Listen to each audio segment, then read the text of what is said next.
பங்களிக்கும் பெரும் மதிப்பிற்குரிய இப்பள்ளியின் தலைமை ஆசிரியர் மற்றும் இருபால் ஆசிரியர் பெருமக்கள், என்னை போன்ற மாணவ மாணவிகளுக்கும் பெற்றோர்கள் மற்றும் பொதுமக்கள் உங்கள் அனைவருக்கும் இந்த சங்கரா தொலைக்காட்சி புகழ் தளிர்மதியனின் அன்பு கலந்த வணக்கத்தை கூறி மகிழ்கிறேன்.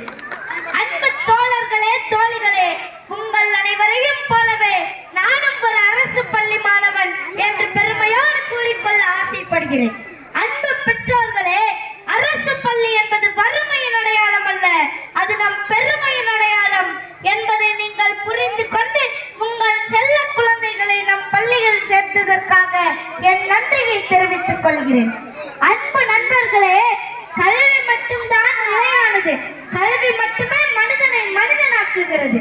கல்வி மட்டுமே நம்மை எக்காலத்திலும் காக்கும் கருவியாக இருக்கும். இந்த உலகில் எத்தனையோ பேரரசுகள் தோன்றின, எத்தனையோ மாபெரும் மன்னர்கள் ஆண்டார்கள். அவர்கள் எல்லாம் எங்கே? அவர்களின் அரியணைகள் எங்கே? அரண்மனைகள் எங்கே? எல்லாமும் கால ஓட்டத்தில் காணாமல் போய்விட்டன.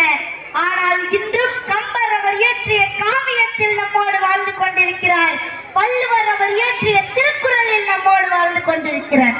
இதைத்தான் அவ்வை பாட்டி மூதுரையின் ஒரு பாட்டில் இப்படி சொல்கிறார்: மன்னனும் மாசற கற்றோனும் சீர்தூக்கின் மன்னனின் கற்றோன் சிறப்புடையன். மன்னருக்கு சந்தேசமல்லால் சிறப்பில்லை, கற்றோர்க்கு சென்ற இடமெல்லாம் சிறப்பு என்று. ஆனாலும் சில மனிதர்கள் இப்படி சொல்வார்கள்: படிக்காத காமராசர் தான் தமிழ்நாட்டின் முதல்வராக இருந்து நல்லாட்சி புரிந்தார். 10ஆம் வகுப்பு பயிலான சச்சின் டெண்டுல்கர் தான் கிரிக்கெட்டில் சாதித்தார்.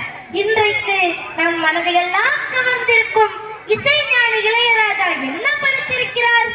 10ஆம் வகுப்பு தேர்ச்சி பெறாத ஏஆர் ரகுமான் ஆஸ்கர் நாயகரானாரே என்றெல்லாம் கூறி படிக்காதவர்கள் தான் சாதிக்கிறார்கள் என்று தவறாக உதாரணம் கூறுவார்கள். அதை கண்டு ஏமாறாதீர்கள்.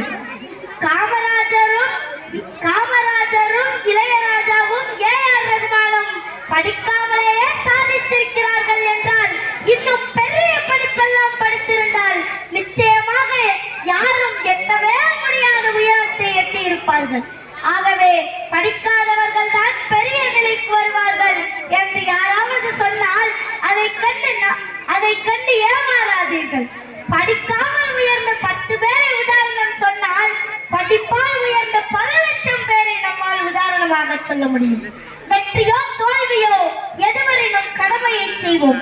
யார் பாராட்டினாலும் பாராட்டாவிட்டாலும் கவலை வேண்டாம். நம் திறமை வெளியாகும் போது பகைவனும் நம்மை மதிக்க தொடங்குவான் என்று சொன்ன அறிவு புதையல் அண்ணல் அம்பேத்கர் அவர்களை போன்று எண்ணற்ற உதாரணங்களை நம்மால் குறிப்பிட முடியும். கண்ணுடையர் என்போர் கற்றோர், முகத்திரண்டு புண்ணுடையர் கல்லாதவர் என்று கற்றோருக்கும் கல்லாதவருக்கும் உள்ள வேறுபாட்டை மிக அழகாக குறிப்பிடுகிறார் வள்ளுவர். அதே வள்ளுவர் கைவேல் களிற்றோடு பாக்கி வருபவர் மெய்வேல் பரியானகும் என்ற பிரம்மாண்டமான குறளையும் எழுதி வைத்திருக்கிறார்.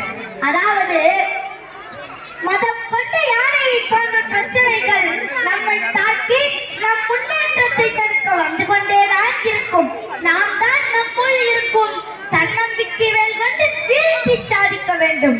வறுமை, சமூக ஒடுக்குமுறை என்ற யானை போன்ற பிரச்சனைகளை எல்லாம் தன் நம்பிக்கை வேல் கொண்டு வீழ்த்தி சாதித்து இளம் வயதிலேயே உரிமையியல் நீதிபதியானாரே அக்கா ஸ்ரீமதி, அவரை போலவே நாமும் சாதிக்க வேண்டும் என்கிறார்.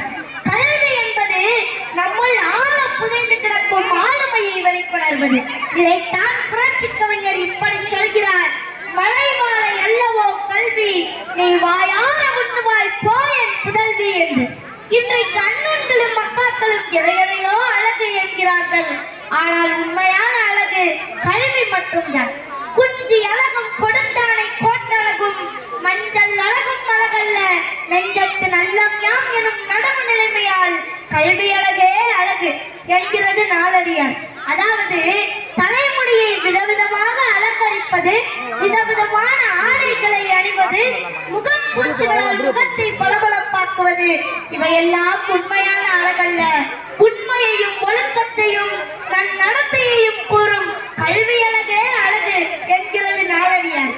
ஆகவே அன்பு நண்பர்களே, கல்வியழகே அழகு என்கிற நாலடியாரின் கருத்தையே எனது கருத்தாகவும் வைத்து இந்த நல்வாய்ப்பினை நல்கியமைப்பு நன்றி பாராட்டி விடைபெறுகிறேன். நன்றி, வணக்கம். நன்றி. பள்ளியில எனது மாணவியாக படித்த மலருடைய மகன் என்பதில் பெருமை அடைகிறேன். அவரை பாராட்டி இந்த முன்னாடி அறிவிக்கப்படுகிறது. நமது மாணவர்களும் இப்போ உள்ள என்னுடைய மாணவர்கள் வந்து இந்த முயற்சியை எடுத்து அடுத்த ஆண்டு விழாவிலே பேச வேண்டும் என்று கேட்டுக்கொள்கின்றேன்.